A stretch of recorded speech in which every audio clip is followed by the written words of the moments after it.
Bismillahirrahmanirrahim. Assalamualaikum warahmatullahi wabarakatuh. Berita Al-Hijrah 11 April.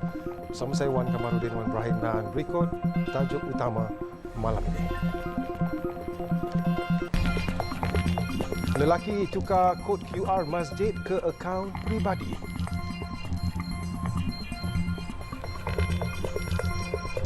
Juga sekolah cuti awal sempena Aidilfitri bermula 19 April.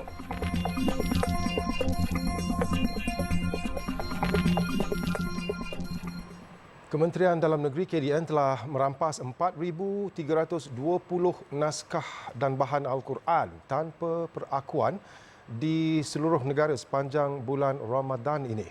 Setiausaha Bahagian Penguatkuasaan dan Kawalan KDN, Nik Yusaimi Yusof berkata, pihaknya menganggarkan nilai rampasan menerusi op mulia itu bernilai RM250,000. Naskah dan bahan Al-Quran tersebut dipercayai dicetak dan dibawa masuk dari negara jiran tanpa kelulusan Lembaga Pengawalan dan Perlesenan Percetakan Al-Quran KDN. Modus operandi premis yang diperiksa adalah menjalankan aktiviti pengedaran dan penjualan Al-Quran dan bahan Al-Quran sebagai sumber pendapatan utama di kawasan sekitar dan juga menjualnya melalui kaedah dalam talian untuk di pasaran seluruh negara.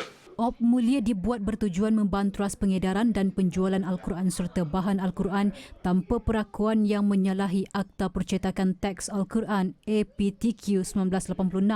Sepanjang tempoh itu juga, 8 peniaga ditahan bersama barang rampasan untuk disiasat di bawah Seksyen 7-1 dan Seksyen 8-1 APTQ 1986.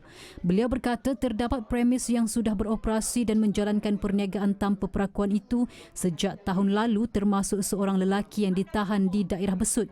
Jelas Nik Yusaimi, amalan membaca Al-Quran tanpa kelulusan dibimbangi boleh mengelirukan masyarakat berkaitan sebutan, bacaan dan maksud yang tidak tepat. Katanya naskah dan bahan Al-Quran di pasaran yang tiada kelulusan ini tidak mendapat semakan pakar dan orang ramai diseru menyemak hologram KDN terlebih dahulu pada naskah tersebut. Sehingga kini terdapat 916 proof akhir teks Al-Quran di Malaysia yang telah diluluskan KDN untuk dijual, dimiliki atau diedarkan dalam kalangan masyarakat. Isu penetapan tarikh Hari Raya Aidilfitri yang masih menjadi perdebatan di media sosial.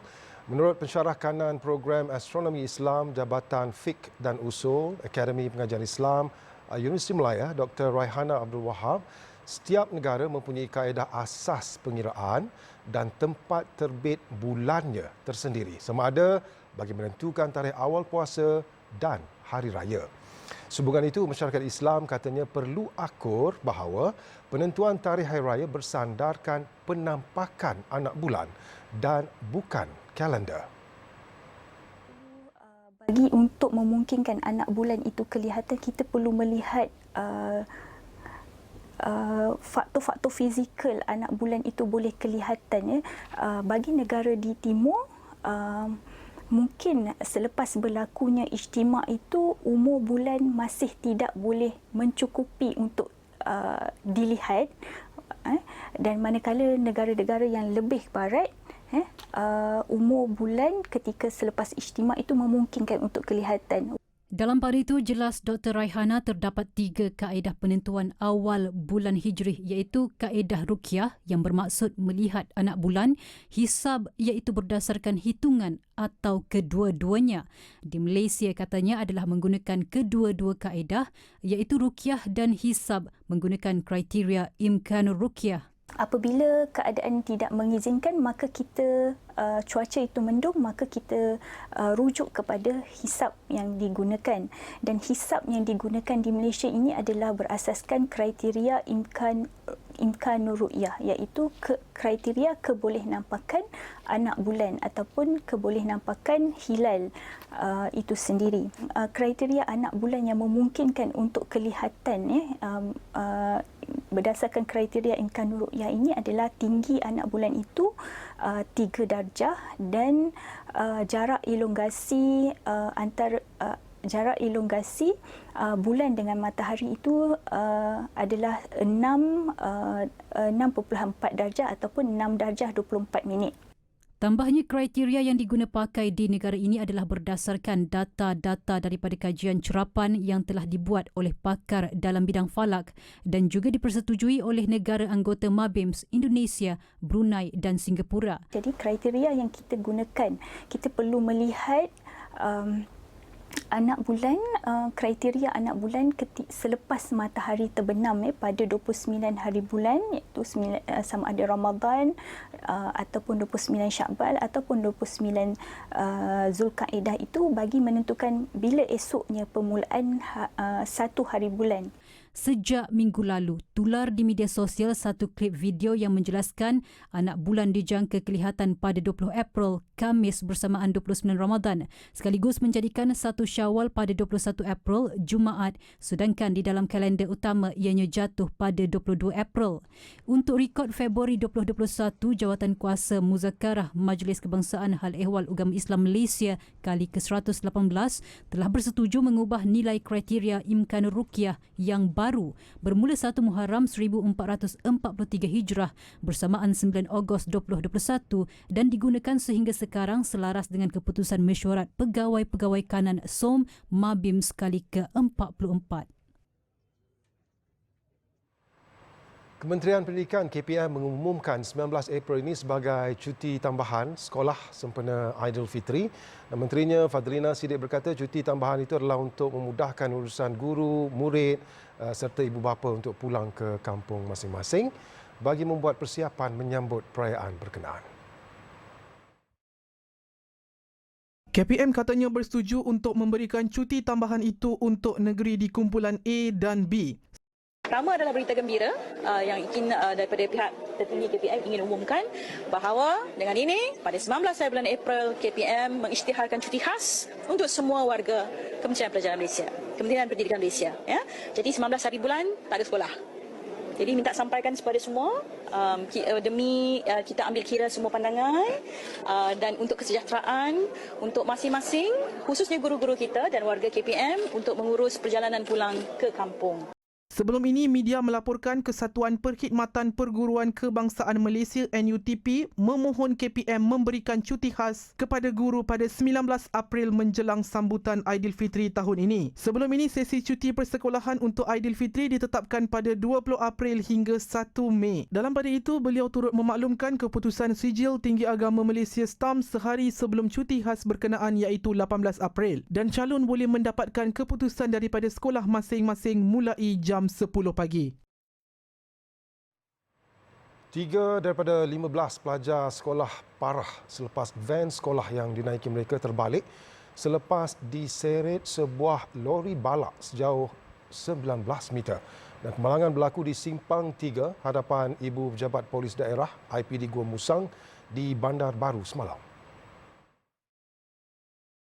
Dalam kejadian kira-kira pukul 2 petang itu, lori balak berkenaan dipercayai cuba mengelak daripada melanggar sebuah kereta yang tiba-tiba keluar dari simpang sebelum merempuh van sekolah dan 3 kenderaan lain. Ketua Polis Daerah Gua Musang Superintendent Sik Chun Fu berkata, siasatan mendapati kemalangan berlaku disebabkan kecuaian sebuah kereta jenis Kia Spectra yang keluar dari simpang untuk membelok ke kanan. Menurutnya, kejadian itu menyebabkan kereta terbabit dilanggar oleh sebuah lori muatan balak sebelum kenderaan berat itu hilang kawalan dan masuk ke laluan bertentangan. Lori balak itu kemudiannya merempuh 3 buah lagi kenderaan iaitu kereta jenis Pro 2 Myvi, Honda Civic dan sebuah van Nissan UR van yang dinaiki 15 pelajar dan murid berusia dalam lingkungan 7 hingga 17 tahun itu sebelum diseret sejauh 19 meter dan terbalik. Siasatan mendapati van tersebut sedang dalam perjalanan mengambil pelajar yang baru habis waktu persekolahan di Sekolah Kebangsaan Seri Wangi 2 dan Sekolah Menengah Kebangsaan Tengku Indra Petra. Chun Fu memberitahu 3 orang daripada penumpang van berkenaan mengalami kecederaan parah iaitu seorang kanak-kanak perempuan berusia 7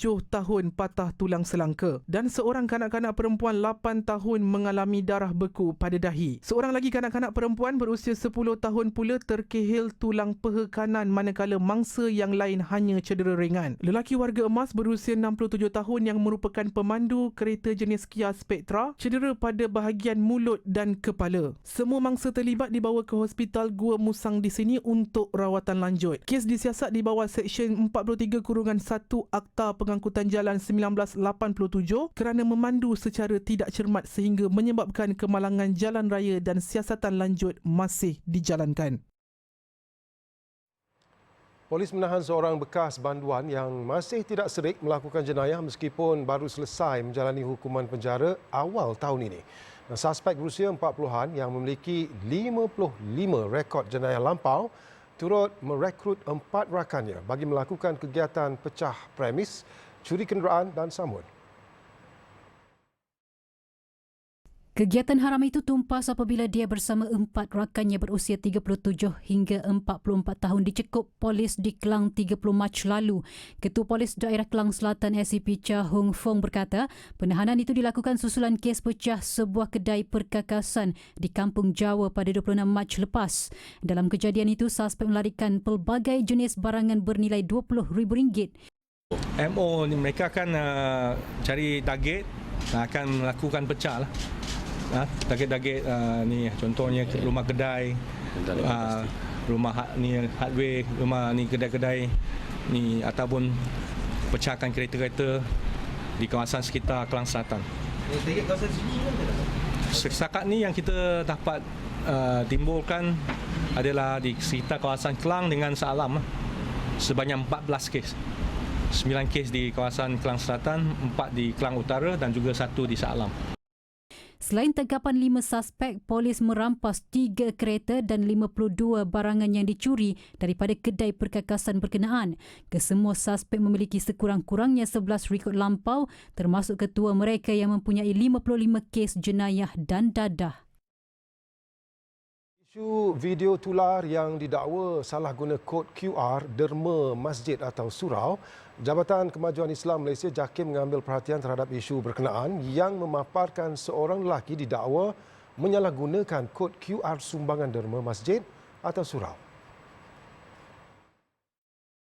Menurut Ketua Pengarah JAKIM Datuk Hakimah Muhammad Yusof, pihaknya menyeru semua pihak terutama ahli jawatan kuasa masjid atau surau agar dapat sentiasa memantau kod QR di masjid atau surau masing-masing agar sumbangan atau infak tidak terlepas kepada pihak yang tidak bertanggungjawab.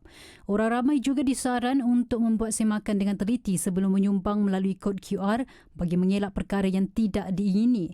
Sekiranya merasa curiga dan ragu-ragu dengan kod QR di masjid atau surau, orang ramai disaran membuat aduan kepada pihak berkaitan untuk tindakan lanjut. Dalam pada itu, menerusi paparan skrin video tular itu menunjukkan kejadian berlaku pada 6 April jam 10.37 pagi dan ia berlaku di Masjid Nurul Iman Blok M Square, Jakarta Selatan, Indonesia.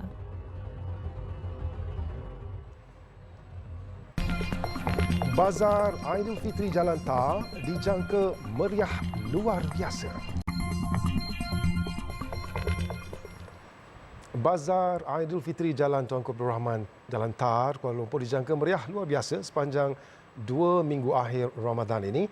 Rata-rata peniaga yang ditemui kru Berita Al-Hijrah berkata sambutan itu pastinya memberi keterujaan dan kelegaan buat mereka dan berharap memperoleh pendapatan yang lebih tinggi berbanding tahun-tahun sebelumnya.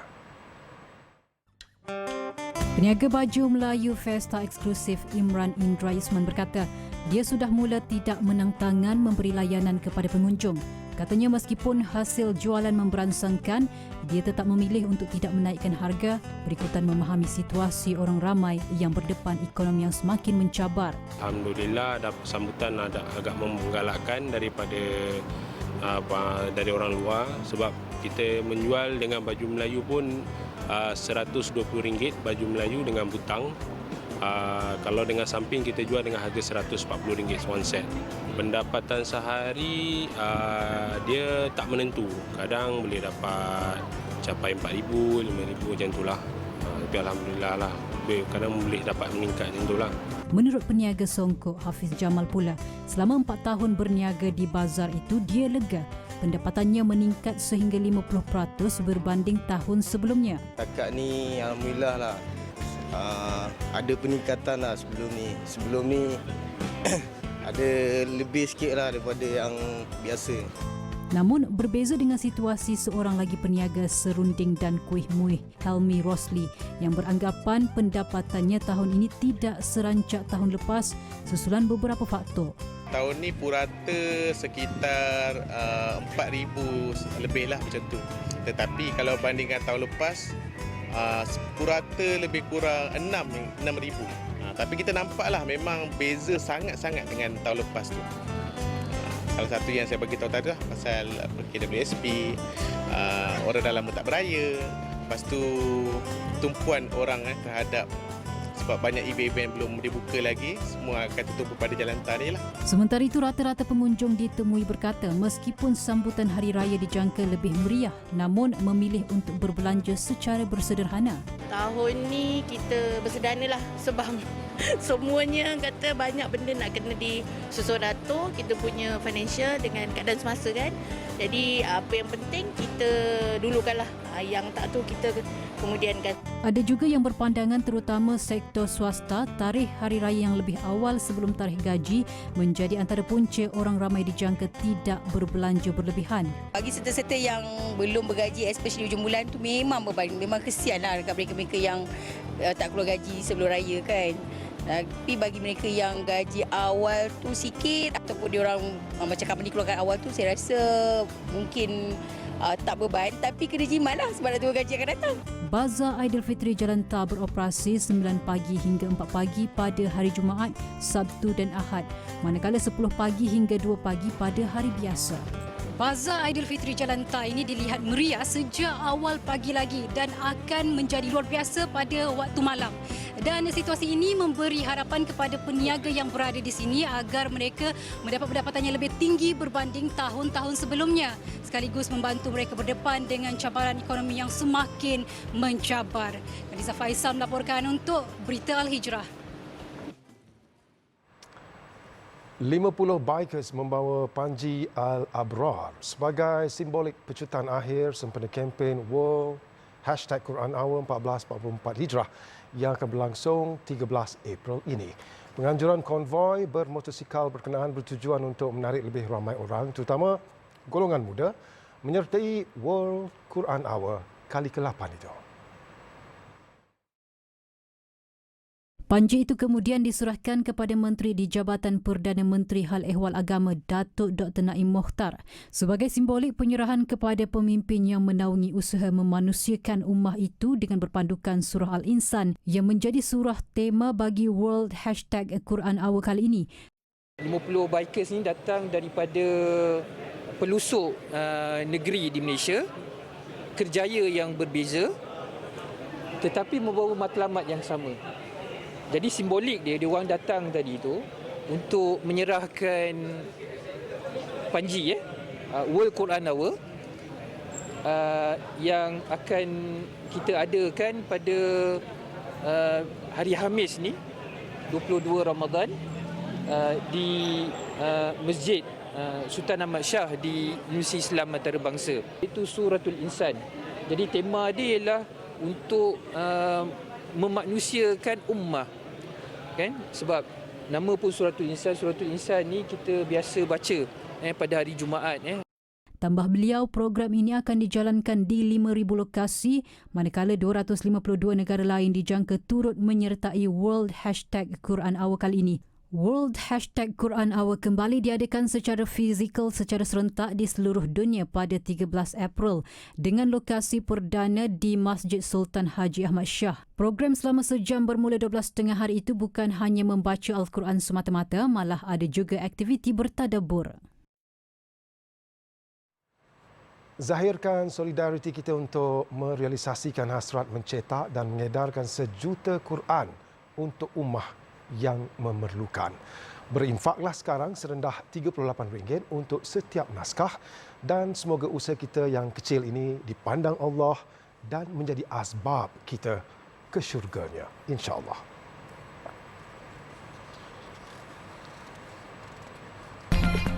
Sektor perhotelan di Tanah Suci melonjak.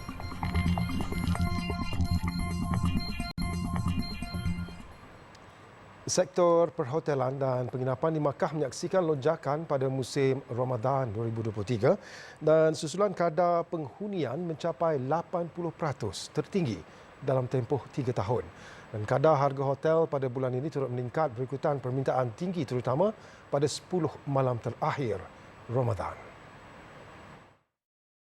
Kadar itu selaras dengan data yang dikeluarkan Jawatan Kuasa Haji dan Umrah Dewan Makkah. Jumlah jemaah umrah dan pengunjung yang berada di kota suci Makkah dan Madinah ketika ini mencecah lebih 1.3 juta orang. Sementara itu, Menteri Haji dan Umrah Arab Saudi Dr. Taufik Fauzan Ar-Rabi'ah dalam ucapannya sempena dialog dan forum manafi' yang bermula semalam berkata semua prosedur dipertingkat selain terdapat perubahan kualitatif dalam menyediakan kemudahan kepada jemaah sekaligus memberikan pengalaman indah kepada mereka sepanjang berada di Makkah dan Madinah. Pihak berkuasa negara itu turut membuat penambahbaikan kualiti perkhidmatan yang disediakan Arab Saudi di 2 masjid suci bagi umat Islam iaitu Masjidil Haram dan Masjid Nabawi. Dr. Taufik berkata kementeriannya mempunyai sistem yang besar untuk memberi perkhidmatan kepada jemaah haji dan umrah agar prosedur itu berjalan dengan baik. Pihak berkuasa Iran mula memasang kamera di tempat awam untuk memantau dan mengenal pasti wanita yang tidak bertudung. Dan langkah itu sebagai percubaan baharu polis untuk mengekang peningkatan bilangan wanita yang melanggar kod pakaian wajib.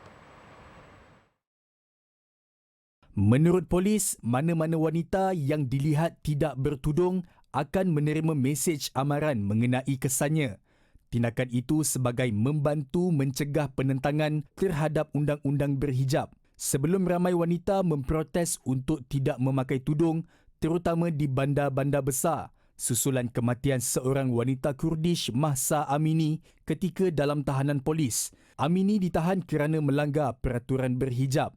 Wanita di Iran diwajibkan menutup rambut mereka sejak zaman Revolusi Islam 1979.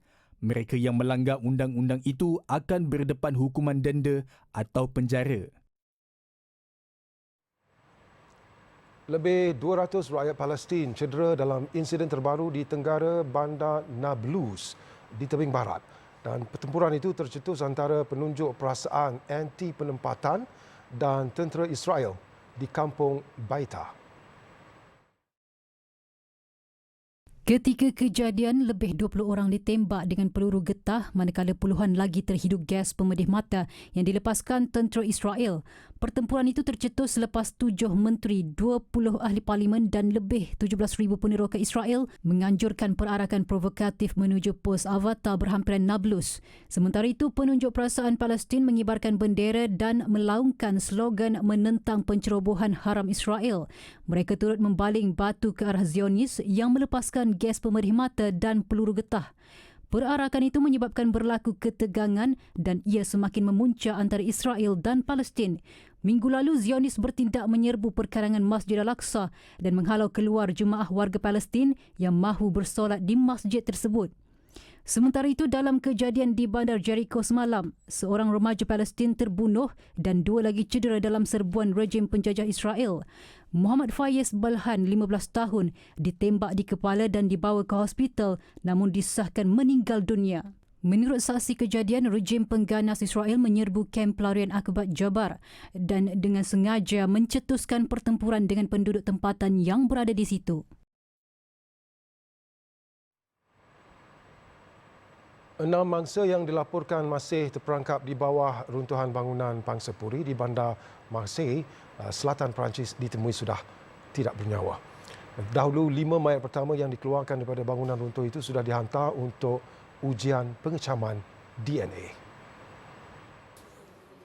2 bangunan 4 tingkat itu sebahagiannya rosak akibat letupan dengan kira-kira 200 penduduk terpaksa dipindahkan dari kawasan itu. Anjing turut digunakan bagi membantu pasukan penyelamat menjejaki mangsa yang masih tertimbus di kawasan runtuhan. Menurut salah seorang penduduk, dia terus keluar daripada bangunan kediamannya itu bersama isteri dan 2 anaknya sebelum berlaku runtuhan. Mangsa yang selamat hanya tinggal sehelai sepinggang tanpa sempat menyelamatkan dokumen dan barangan berharga. Letupan yang tercetus Ahad lalu itu berkemungkinan berpunca daripada kebocoran gas. Sekian untuk malam ini. Ikuti banyak lagi kandungan menarik berita Al-Hijrah menerusi platform media sosial seperti Facebook, Twitter, YouTube, Instagram dan TikTok. Dan juga layari alhijrahnews.com untuk laporan berita dalam dan luar negara serta artikel eksklusif. Saya Wan Kamarudin Ibrahim. Satukan ummah dengan ilmu bagi memperkasa Malaysia Madani. Assalamualaikum warahmatullahi wabarakatuh.